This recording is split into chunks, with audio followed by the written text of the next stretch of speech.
Selamat pagi teman-teman dan Ibu Siti Mariam. Kami dari kelompok 2 akan mempresentasikan mengenai tipe tekukan dan aksi balok.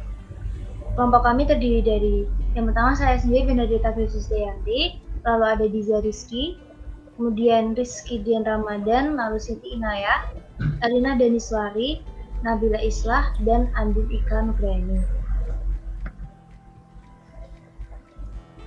Pendahuluan, apa sih tekukan itu?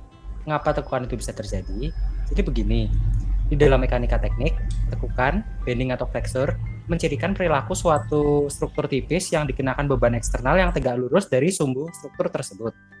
Struktur tipis diasumsikan salah satu dimensi penyusun struktur benda tersebut sangatlah tipis, setidaknya 1/10 ukuran 2 dimensi lainnya. Struktur dengan ciri-ciri tersebut sering juga disebut sebagai balok atau beam. Seperti gambar yang dapat dilihat di air tersebut, itu balok dikenakan oleh gaya eksternal sehingga balok tersebut terdeformasi dan membentuk suatu lekukan. Lekukan atau tekukan itu dapat terjadi ketika beam menerima beban gaya eksternal sehingga beam dapat terdeformasi di titik acuan yang dikenai. Fenomena ini disebut juga sebagai momen tekuk. Apabila benda tidak tertumpu dengan baik, maka momen tekukan akan mengakibatkan benda berputar pada titik tertentu. Next. Kemudian di sini saya akan menjelaskan mengenai tipe-tipe tekukan atau bending. Next. Yang pertama ada simple bending atau ordinary bending. Tekukan atau bisa disebut tekukan biasa. Tekukan biasa merupakan tekukan yang terjadi pada beam atau balok yang disebabkan oleh beban dari balok itu sendiri dan beban eksternal yang dikenakan pada balok. Pada dasarnya, semua jenis tekukan yang ada merupakan variasi dari tekukan simple bending ini atau tekukan biasa. Yang membedakan adalah bagaimana gaya tersebut dikenakan pada suatu balok tersebut. Next. Lalu ada pure bending atau uniform bending. Ini sebuah pengembangan dari teori simple bending di mana tekukan yang terjadi pada beam atau balok tadi yang mengalami momen tekukan konstan dan terjadi pada wilayah di mana tegangan geser yang bekerja pada batang bernilai 0. Tekukan ini disebabkan hanya oleh kopel di kedua ujung beam sehingga tegangan geser tidak mungkin terjadi pada balok tersebut. Akibatnya adalah tegangan akan merambat pada beam atau sering juga disebut dengan tegangan normal. Seperti gambar di samping. Tipe tekukan pure bending ini secara nyata sangat tidak mungkin untuk terjadi karena keadaan tersebut merupakan aproksimasi dm per dx sama dengan v sama dengan 0 yang diperoleh dengan 6 asumsi, yaitu asumsi pertama adalah material dari beam tersebut terbuat dari bahan yang homogen dan isotropik. Homogen di sini artinya adalah seluruh bagian batang dari ujung ke ujung terbuat dari bahan yang sama, sedangkan isotropik artinya adalah sifat elastisitas dari bahan di semua arah sama. Yang kedua, modulus elastisitas yang saat kompresi dan tegangan sama besarnya. Lalu yang ketiga, bagian melintang yang datar sebelum ditekuk tetap datar setelah ditekuk juga. Kemudian, beam yang semulanya lurus yang kemudian semua lapisan beam menekuk menjadi sebuah busur dengan pusat kelengkungan yang sama. Yang kelima, jari-jari kelengkungan lebih besar dibandingkan dengan dimensi penampang. Dan yang terakhir, setiap lapisan beam bebas untuk mengembang atau mengkerut, terlepas dari bagian beam atas atau bawahnya. Next.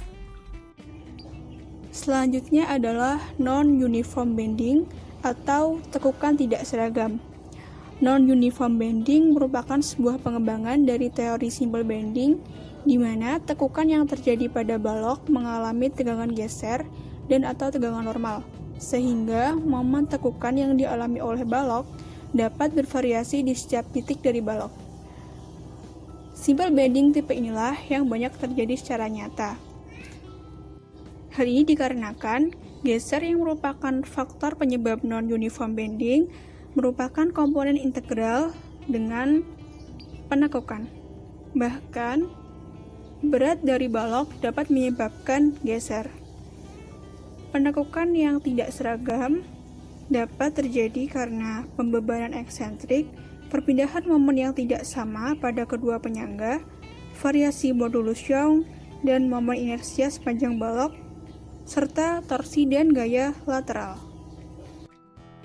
Jadi perbedaan antara kedua macam tekukan yaitu pada uniform bending tidak ada tegangan geser pada beam, hanya terjadi tegangan normal saja. Sedangkan pada non-uniform bending terjadi tegangan geser dan normal pada beam.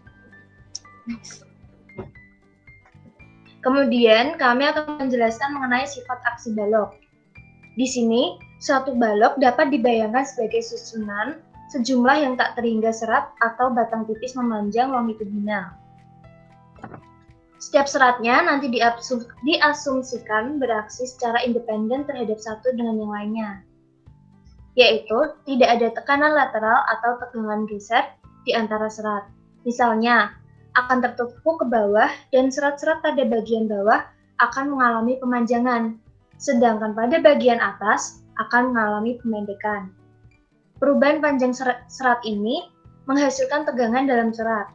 Bagian yang mengalami pemanjangan mempunyai tegangan tarik dengan arah sumbu memanjang, sedangkan pada bagian yang mengalami pemendekan terjadi tegangan tekan.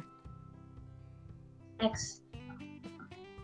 Dalam sifat aksi balok terdapat momen tekuk yang merupakan jumlah aljabar momen-momen gaya luar pada suatu sisi setiap penampang melintang balok terhadap suatu sumbu melewati penampang. Dan itu terdapat pula tekukan elastis balok, yang mana berlaku jika seluruh serat dalam balok beraksi dalam rentang elastis bahan. Ada beberapa hal yang perlu diperhatikan dalam tekukan elastis balok, antara lain tegangan normal dalam balok, lalu lokasi sumbu netral, lalu modulus penampang, gaya geser, dan tegangan geser pada balok. Setelah tekukan elastis balok juga ada tekukan plastis balok, yang mana diterapkan pada beberapa atau semua serat balok yang mengalami tegangan pada batas lelah bahan. Hal-hal yang perlu diperhatikan di sini adalah aksi elastoplastis, aksi plastis penuh, lokasi sumbu netral, dan momen plastis penuh. Demikian presentasi dari kami. Apabila ada salah kata dan ada pertanyaan mungkin bisa langsung ditanyakan kepada kami. Terima kasih.